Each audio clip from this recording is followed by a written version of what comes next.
আপনি আল্লাহর কাছে কিছু চাইলেন, তখন আল্লাহ বলে দিব। আল্লাহ কি বলে? তিনি দিব না বলতে জানেন না, তিনি সবসময় কি বলে?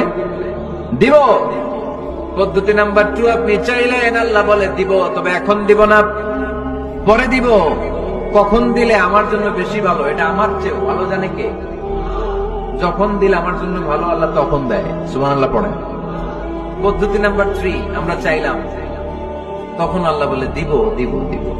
না বলেন না, তিনি দিব, তবে এখনো দিব না, পরেও দিব না। এটা তোমার জন্য কিয়ামতের ময়দানে আমি রেখে দিব। যেদিন বিপদে পড়ে যাবা, যেদিন আকাশের সূর্যটা মাথার কাছে নেমে আসবে, সূর্যের প্রচন্ড প্রখর তাপে তোমার মাথার মগজগুলো গলে গলে ভাতের মাড়ের মতো কান দিয়ে আর নাক দিয়ে টকটক করে পড়বে। তৃষ্ণায় ক্ষুধায় পেরেশানিতে জিহ্বাটা বের হয়ে কুকুরের মতো নাভি স্থল পর্যন্ত ঝুলতে থাকবে।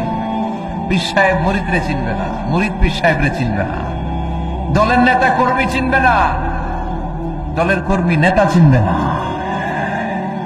মা তার মেয়েকে চিনবে না, বাবা তার ছেলেকে চিনবে না, বন্ধু তার বন্ধুকে চিনবে না।